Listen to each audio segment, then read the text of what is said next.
Hello, my name is Robert Kennedy. I'm an online editor at Jazeera.com. Today our show is going to focus on the question, war in Afghanistan, why does it persist? Joining me today is my colleague, Mr. Hashmat Moslih. He's an Al Jazeera analyst on Afghanistan. He's also an Afghan citizen. And he brings a unique perspective to this discussion because he's also a former member of the Northern Alliance, which a group that fought the Taliban back in the 1990s and beyond. I'd like to, at this time, ask our audience to please send us questions. You can send them into our Twitter account. You can also post them on this YouTube channel in the chat room as well. That's AJ, at AJ English, if you want to reach us via Twitter. Hashmat, just some background before we get started with our audience questions. September 11, 2001, the United States is attacked. Thousands of people are killed. The U.S. government responds to this by declaring a global war on terrorism. And Afghanistan is the first country in its crosshairs because the Taliban refused to hand over Osama bin Laden, who is accused of orchestrating these attacks. 15 years later, tens of thousands of people have been killed, maimed in this conflict that it doesn't appear to be ending anytime soon. Can you put Afghanistan into context for our viewers? Yes, thank you very much. Yes, when we think about Afghanistan, or when our viewers look at Afghanistan, they remember 9/11 and they associate Afghanistan and the conflict in Afghanistan to 9/11. And then the American occupation of Afghanistan, and the story is very clear that the America occupied Afghanistan to get rid of the Taliban and also to capture or kill Osama bin Laden. But as you said, 15 years on, Afghanistan is still in conflict and the war is ongoing. Why is that? This is because we have to put Afghanistan in the context of its history and social makeup. Afghanistan is a mosaic of many ethnicities. Prior to American occupation of Afghanistan, the country was in war. And that war started with the Soviet occupation of Afghanistan. And the Soviet occupation of Afghanistan, again, has its own history, which I'm not going to go into that, but we'll start from the Soviet occupation of Afghanistan. With the Soviet occupation of Afghanistan in 1979, what the Soviets did, in effect, was to break the central government's control over the country. And that happened by default, because as the occupation started, the people took arms, and the war began against Soviet occupation. And when the war, or when the Soviets left in 1988, you had many different ethnic groups armed and militarized throughout the country. Now, Afghanistan, as we said, is a mosaic of many ethnicities. There is no major ethnic group in Afghanistan, or there is no majority in Afghanistan in terms of whether they are Pashtuns or Tajiks or Uzbeks or Hazara or other minorities. Now, I named a few of Afghanistan's minorities. And these minorities, in terms of figure, what is the percentage, we don't have any census in the country. There has never been a proper population estimation in the country in terms of which ethnic group is a majority and which one is a minority. So therefore, the figures that we today have, which is floated over the internet in many books, are all politically agreed. So you've got something like 42% Pashtuns, which are predominant in the southern part of the country. Around 25 to 27% Tajiks, majority of them live in the center of most of the cities, and north and west of the country. In the heart of the country, you've got the Hazara population, and then pockets of Uzbeks in the north. Now, with this ethnic makeup of the country, once the central government collapsed, after the Soviet withdrew and the communist government collapsed in 1992, a Mujahideen government came to power. Now, who are the Mujahideen? Mujahideen were various groups that fought against the Soviet occupation to free Afghanistan from the shackles of communism at that time. But then that very force that were freedom fighters went into war against each other. Why? Because of ethnic issues. For the first time in almost hundreds of years, you had a Tajik, a non-Pashtun government came to power. And the way in patriarchal societies a government is given its title, whether it's this ethnicity or that ethnicity, is who is the leader, who is the president, who is the king. And because the government, for the first time, had Burhanuddin Rabbani, and when I say for the first time, it's not 100% correct because I do not want to go into the deeper history of Afghanistan, because there was a 9-month period in 1929 where there was a Tajik that came to power. So that makes the issue a bit more deeper. But let's go back to this 1992, when a communist government collapsed, the Mujahideen came to power, and these were from various ethnic groups. It's because the president was a Tajik, the Pashtun population in the south felt that they've lost control over the country. And that manifested itself in a war that prolonged, and then in 1994, for the first time, a new force came into power, into Afghanistan's arena, and that were the Taliban. Now the Taliban were a group of disfranchised Pashtun commanders and religious students from Pakistan madrasas who were helped to come into the scene to get rid of that government that was Tajik-led. And that government was actually deposed from Kabul by the Taliban in sometimes 96. Yeah. In 96, that government was deposed, but by 1997, in June 1997, they declared a new union in the north, fighting against the Taliban in the south. That union in the north called itself United Islamic Front for Salvation of Afghanistan, which later on became known in the Western media by Northern Alliance, which was a conglomerate of the Tajiks, the Hazaras, the Uzbeks, Nuristanis, Baluch population of Afghanistan, and some sections of the Pashtun population. Based in northern Afghanistan. These people came from all over the country, but because the front line had moved to the north, yes, they were all in the north, but they represented the whole of the country. The Taliban began to call them Northern Alliance to invoke this north-south divide with the Pashtun populations in the south, to say to them that, look, these are the northerners. They do not represent Afghanistan. So that's why they were called Northern Alliance. So to put that in very short Afghanistan in context, Afghanistan is a country of many ethnicities, it's a mosaic of ethnicities. The war in Afghanistan did not begin in 2001. It did not begin with September 11. The war in Afghanistan was ongoing from 80s. Hashmat Moslih, Al Jazeera's Afghanistan analyst. We have our first question. It's from Dilshad Ahmed. He asks, why is the U.S. not calling back its troops? Well,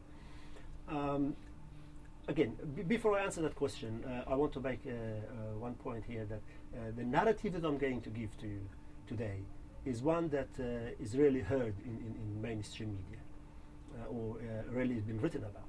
And that is the other view, not the view from the outside where people say, look, the Americans are in Afghanistan because they have geostrategic interests in Southeast or in Central Asia, because they want to have military bases in Afghanistan to control the future rise or militarism of Russia or China. That's one narrative. But the narrative that I want to concentrate on today is that looking at inside of Afghanistan, because of that ethnic divide in Afghanistan, remember, the Pashtuns in Afghanistan, they put all their eggs in the baskets of the Taliban.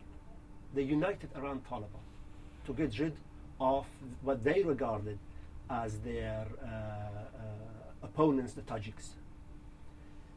By doing that, Al-Qaeda, the Taliban inherited Al-Qaeda, and then we know the rest of it is history. The Taliban were deposed. Then what happens to the question of the Pashtuns? So the Pashtun nationalists moved to the American camp, and they were saying, we want the Americans to come. In fact, once I was in an interview with Hamid Karzai, who I was with Fahmi al-Huwaidi, and a very... Why have you come on the tanks of the Americans? What's the difference between you and Babrak Karmal, the communist president who brought the Soviets? He said, no, no, no. The Americans did not bring me. I brought the Americans. And to some extent that is true. The Pashtun camp, after they lost the Taliban, the nationalists, they moved towards the Americans and told the Americans, we need you, we want you to be here, because they did not have any fighting force. Most of the Pashtun fighting force were invested within the Taliban. So they wanted to come under the wing of America, and that's why Mr. Karzai had,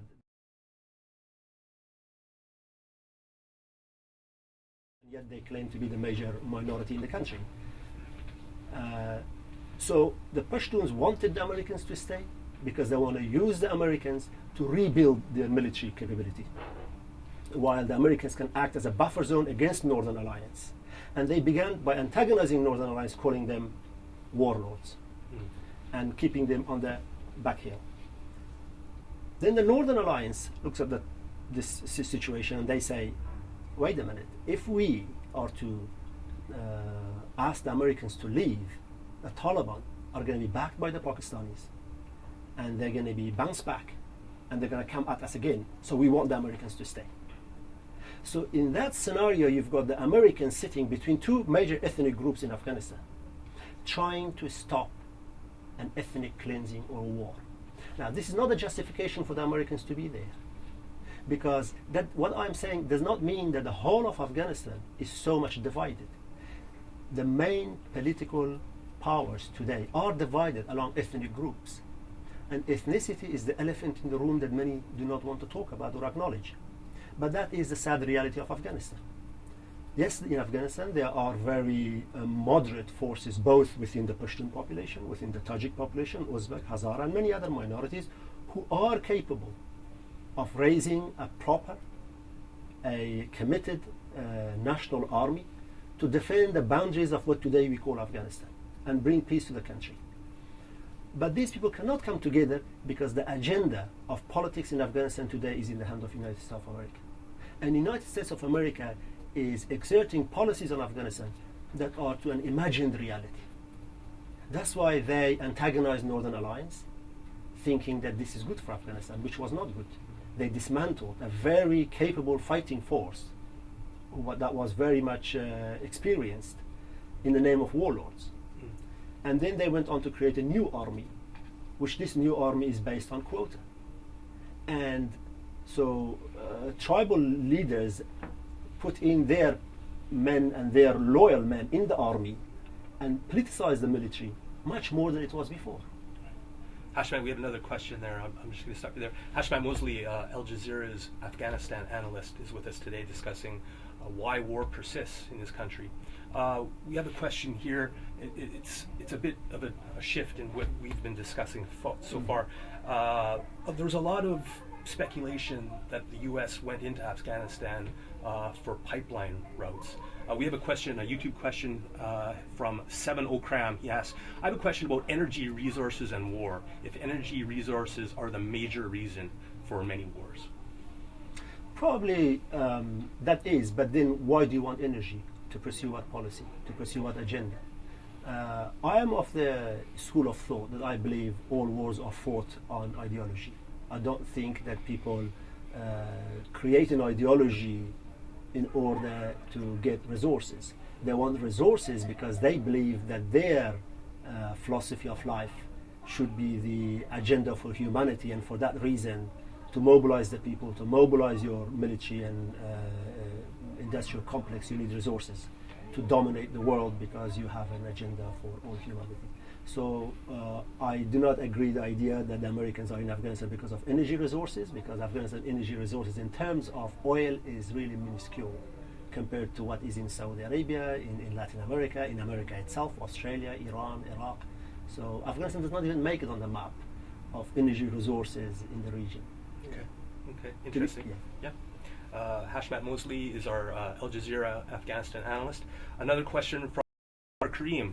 He says, we observe peace, development, and a decline in crime in the Taliban era. Why does the world not support?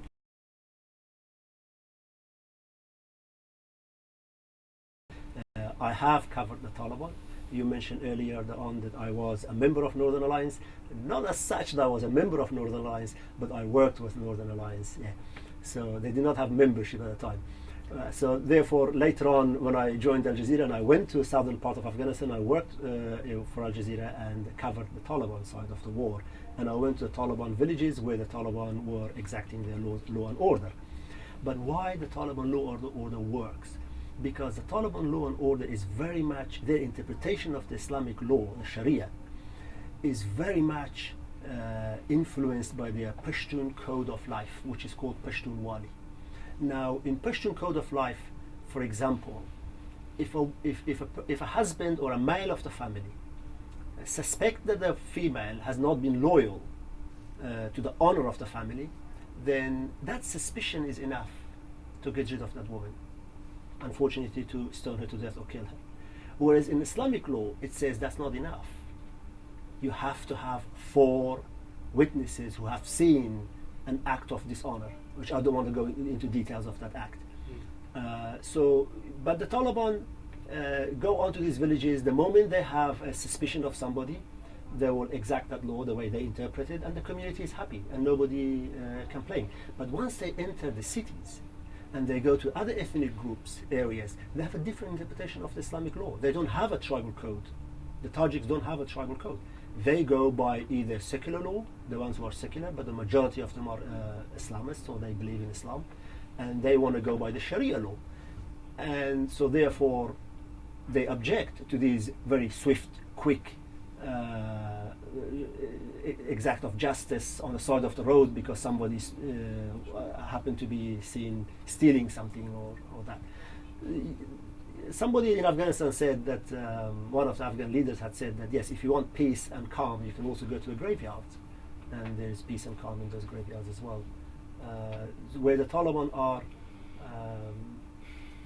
they are swift in their implementation of their version of law, and predominantly they are of the same ethnic group. And the tribal structure of the Taliban allow the Taliban to do what they want to do.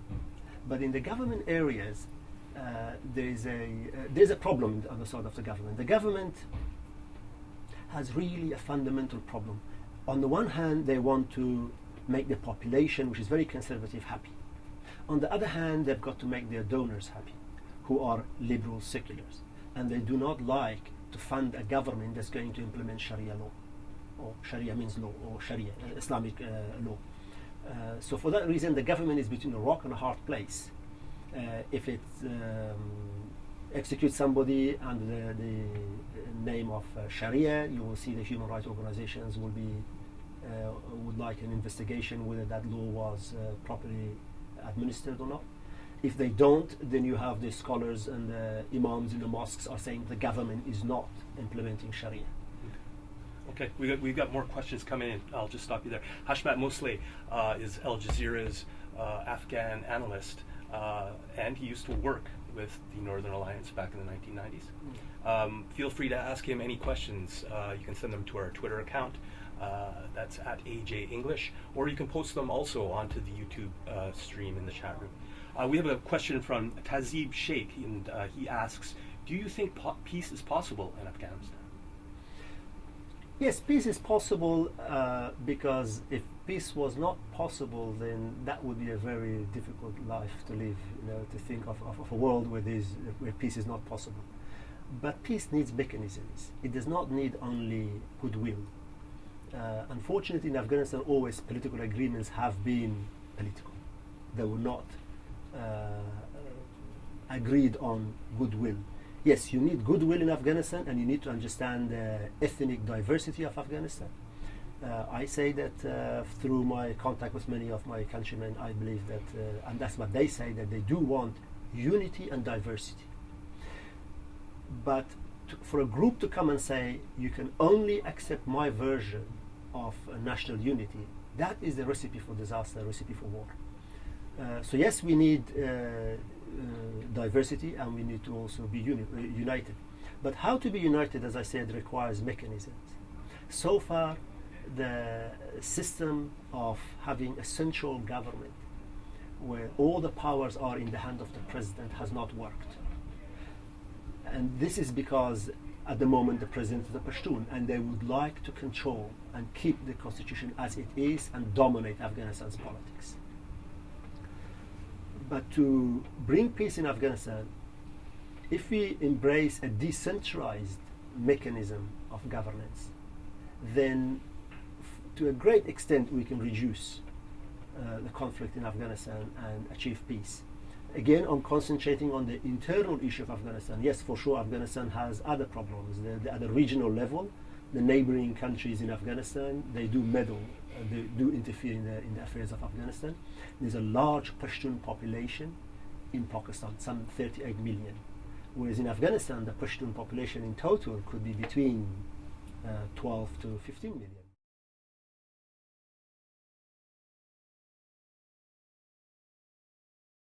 Afghanistan side of the border, any figure we give are estimates, it's not exact.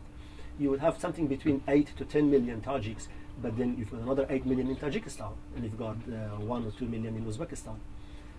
So this ethnic division of Afghanistan is the main reason why war persists in Afghanistan. And the only way we can bring peace in Afghanistan is to acknowledge that, accept others' identities, stop this cultural and conflict of identities, and walk away from the concept of melting pot. This idea of melting pot, that everybody must assume a certain identity of nationalism or nationality, is problematic in countries that are multi-ethnic. Okay, very good. Hashmat Moslih is Al Jazeera's Afghanistan analyst. Today we're discussing why war persists in the country after more than 15 years of war, but as you explained, there was a lot of years before that. Almost 40 years now. Almost 40 years. Getting back to that question, Afghanistan has been described as the graveyard of empires. The British came and failed in the 1800s, the Soviets in the 1980s. Will the United States and NATO suffer a similar fate? Mm-hmm. First of all, Afghanistan being the graveyard of empires and nobody controlling Afghanistan, that's a very interesting narrative that would make many Afghan nationalists very proud of themselves. But I'd like to add something else. Nobody ruled Afghanistan, neither did the people of the land. They didn't rule themselves either. They've always been either under occupation or trying to repel an occupation. And when they repelled an occupation, they were never able to create a proper national consensus to rule over themselves. So maybe there's something to do with this land that does not want to be ruled by itself, not the people. Whether the America or NATO will have the same fate as the British or previous empires, I think now the situation is different. All ethnic groups were involved in liberation wars in the past, but now only a section of Pashtun population is fighting against the Americans. The Soviets came to Afghanistan in 1979, arguably 1980, and they left by 1988. After 8 years they left, and yet they shared a border with Afghanistan. Easily they could come and go. United States of America distance, and yet they've managed to stay there for 10 years. Why? Because there is no national liberation movement against the Americans. The country is divided. Why the country is divided? Because there's mistrust in the country. Because the people, different ethnic groups, do not trust each other. But I'm sure if the people of Afghanistan unite, I don't think the United States of America could stay in Afghanistan for more than a couple of weeks, and that will be the time to withdraw for them. Couple of weeks. Yeah. I would predict a couple of weeks, and I don't. I wish the Americans leave Afghanistan.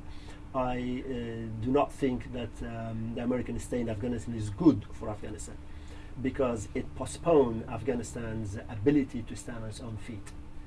To rely on someone else's military will always make your own military weak and your own muscles weak. Okay, very good.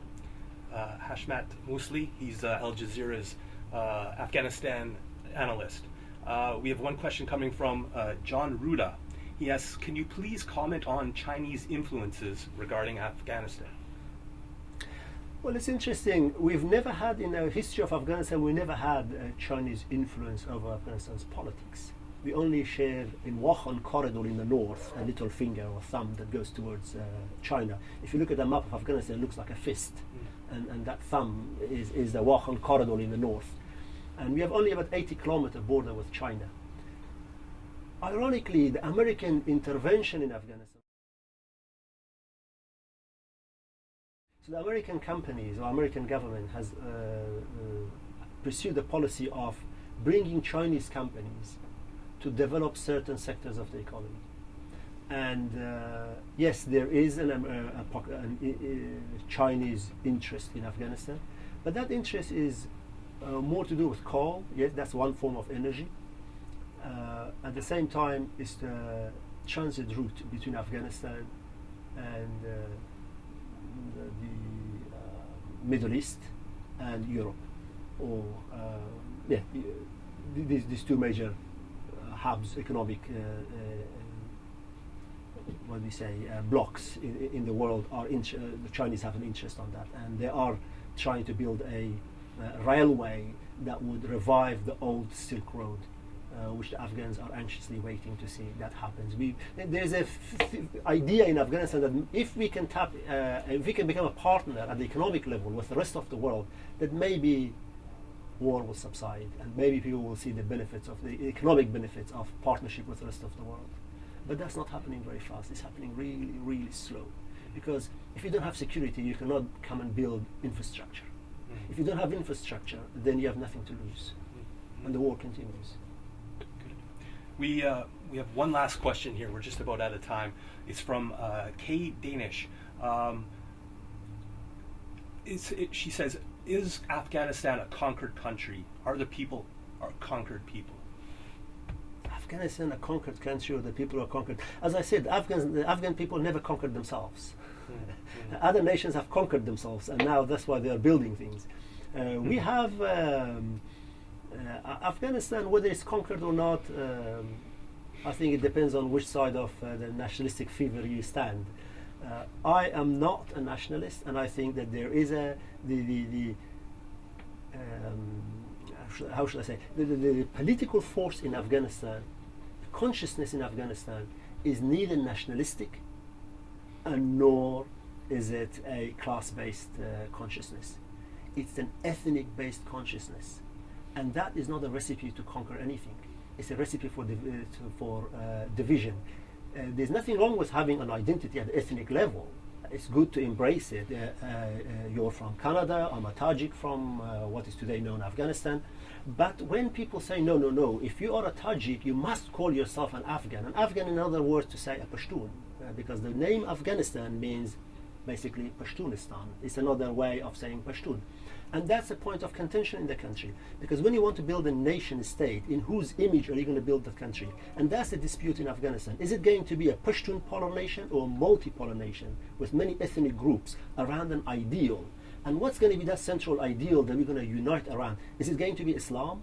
Is it going to be secularism? Is it going to be nationalism?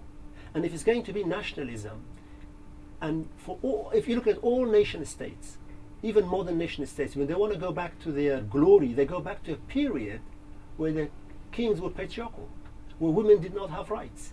So when you go and invoke your past glories prior to modern era, 200 years, then you will revive with that nationalistic fever certain sentiments that there's no room for women for in it.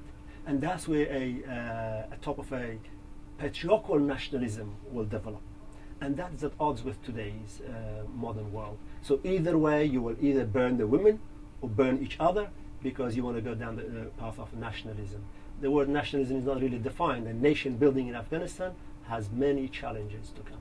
And these are modern challenges. They're not only exclusive to Afghanistan. We have the issue in Quebec. We have the issue of Scottish and British, in ETA, in Spain.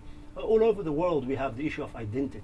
Afghanistan has not solved its past problems, and now is facing with modern problems and doesn't know how to get out of it. And the whole thing is not allowing the people of Afghanistan to conquer themselves or be conquered or conquer the rest of the region or whatever they would like to conquer. Okay. Yes. Fascinating. Okay, we'll have to end it there as we're out of time. Hashmat Moslih, Al Jazeera's Afghanistan analyst, thank you very much for being with us today. I'd also like to thank our viewers for sending in so many thoughtful questions. Please, if you want to have more information on this or other news, stories, features, interactives, please check out aljazeera.com. Goodbye for now. Okay. Thanks.